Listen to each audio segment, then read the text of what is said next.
यार इंटरनेट की दुनिया में ना आजकल एक ऐसा पॉलिटिकल फिनोमिनन देखने को मिल रहा है जिसने लिटरली सबको हैरान कर दिया है। आज की इस चर्चा में हम एक ऐसे नए और एकदम अजीब से नाम वाले आंदोलन को डिकोड करने वाले हैं जिसका नाम है कॉकरोच जनता पार्टी। बिल्कुल सही कहा। और सच बताऊं तो ये सिर्फ एक नाम नहीं है, बल्कि सोशल मीडिया पर इसने एक अलग ही लेवल का तहलका मचा रखा है। तो चलिए बिना टाइम वेस्ट किए सीधे इस पूरे मामले की गहराई में चलते हैं और समझते हैं कि यह अचानक से उभरा हुआ ट्रेंड आखिर है क्या। शुरुआत ना इस बहुत ही चौंकाने वाले आंकड़े से करते हैं, 60 लाख।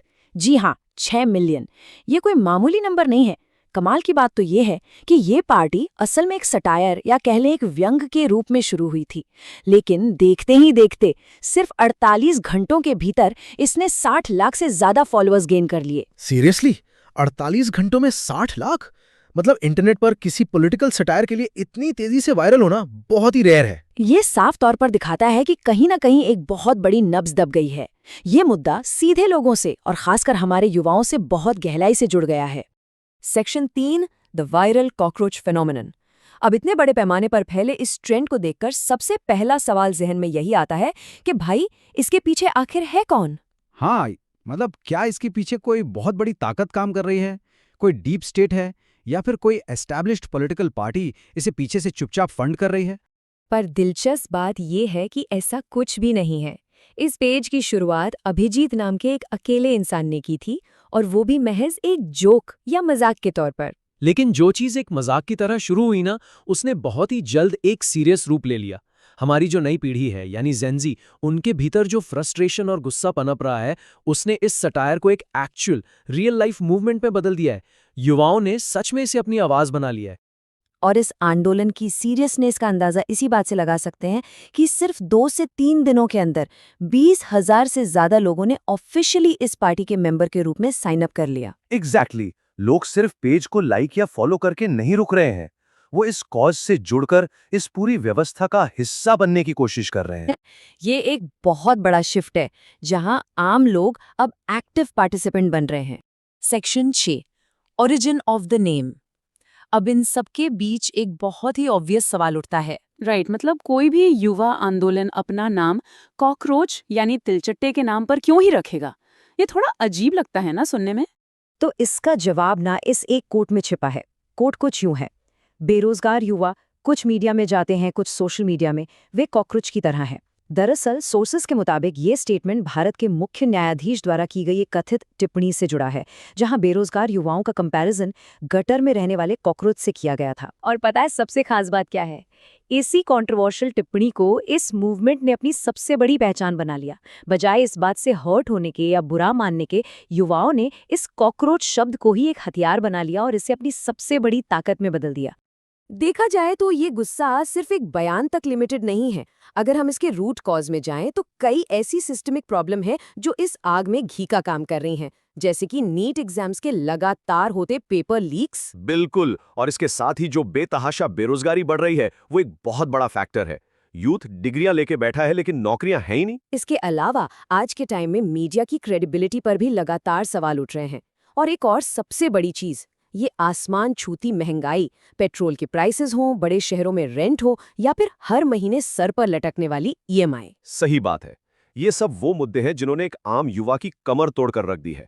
ये सिर्फ कंप्लेंट्स नहीं है, बल्कि ये डे टू डे लाइफ की वो कड़वी सच्चाइयां हैं जो इस फ्रस्ट्रेशन को जन्म दे रही हैं। Section 9, the 5 point manifesto. चलिए अब बात करते हैं इस पार्टी के मेन रेजोल्यूशन की। नाम भले ही थोड़ा सटायरिकल या मजाकिया लगे, लेकिन जब हम इनके ऑफिशियल मैनिफेस्टो को एनालाइज करते हैं तो इनकी डिमांड्स बहुत ही स्पेसिफिक और सरप्राइजिंगली सीरियस नजर आती हैं। आइए इन 5 कोर पॉइंट्स पर एक नजर डालते हैं। इनमें शामिल हैं जुडिशियल अकाउंटेबिलिटी, वोटों का प्रोटेक्शन, महिलाओं के लिए रिजर्वेशन, इंडिपेंडेंट मीडिया और एंटी डिफेक्शन लॉ यानी दल बदल विरोधी कानून। ये वो सॉलिड और बेसिक डिमांड्स हैं जो ये नया मूवमेंट सीधे तौर पर हमारे आज के पॉलिटिकल सिस्टम से कर रहा है। अगर हम इनकी पहली डिमांड को ब्रेक डाउन करें तो वो सीधे जुडिशियल अकाउंटेबिलिटी से जुड़ी है। इसके अंडर ये बहुत ही क्लियरली प्रपोज किया गया है कि चीफ जस्टिस को रिटायरमेंट के बाद कोई भी राज्यसभा सीट एक इनाम की तरह नहीं मिलनी चाहिए। और दूसरी डिमांड है वोटों के प्रोटेक्शन को लेकर, जो सच में काफ़ी रेडिकल और स्ट्रॉन्ग है। इनका प्रपोजल है कि इलेक्शन में अगर कोई भी लेजिटिमेट या वैध वोट डिलीट होता है तो चीफ इलेक्शन कमिश्नर को सीधे यूएपीए के तहत अरेस्ट किया जाना चाहिए। मतलब चुनाव प्रक्रिया में किसी भी तरह की गड़बड़ी या लापरवाही इन्हें बिल्कुल बर्दाश्त नहीं है। इसके बाद वुमेन्स राइट्स के मोर्चे पर भी इनकी डिमांड एकदम स्ट्रेट फॉरवर्ड है। पार्लियामेंट और कैबिनेट में महिलाओं के लिए पूरे 50% का रिजर्वेशन। ये पॉलिटिकल रिप्रेजेंटेशन में पूरी तरह से इक्वालिटी की बात करता है। वहीं दूसरी तरफ इंडिपेंडेंट मीडिया को लेकर जो उनकी डिमांड है वो भी काफी अग्रेसिव है। ये बड़े कॉर्पोरेट घरानों द्वारा चलाए जा रहे मीडिया चैनल्स के लाइसेंस कैंसिल करने की बात कर रहे हैं। इनका बड़ा ही स्पष्ट मानना है कि मीडिया का काम सिर्फ सरकार की तारीफें करना नहीं, बल्कि सत्ता से कड़े और मुश्किल सवाल पूछने हैं। और जो इनका 5वां पॉइंट है ना, वो इंडियन पॉलिटिक्स की एक बहुत ही पुरानी बीमारी पर सीधा निशाना है।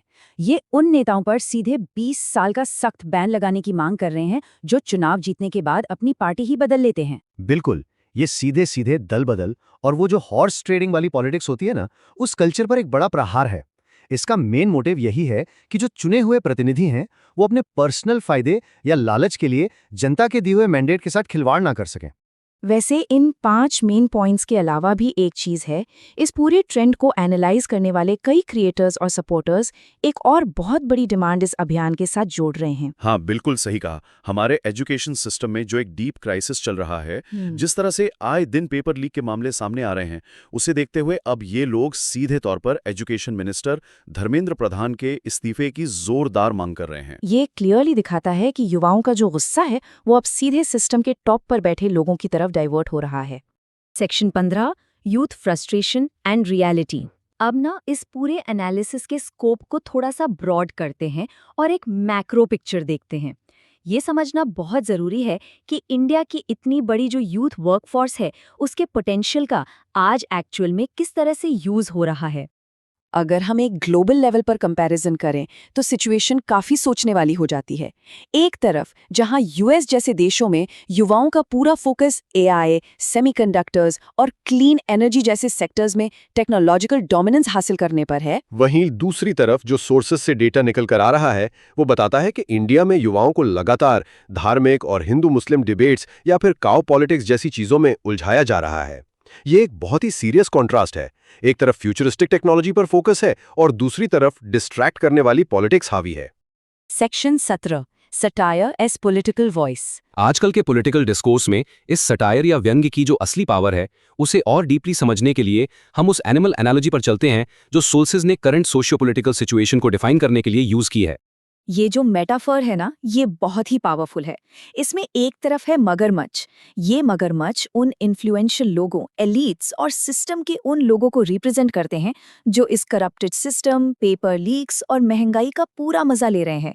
इन क्राइसिस का उन पर कोई असर ही नहीं पड़ता। और उनके ठीक ऑपोजिट खड़े हैं कॉकरोच, यानी वो हताश और परेशान युवा जो इस मुश्किल और शोषक सिस्टम में बस किसी तरह सरवाइव करने की जद्दोजहद कर रहे हैं। लेकिन अब ट्विस्ट ये है कि ये कॉकरोच एक साथ आ रहे हैं, यूनाइट हो रहे हैं और इसी सिस्टम से अकाउंटेबिलिटी की मांग कर रहे हैं।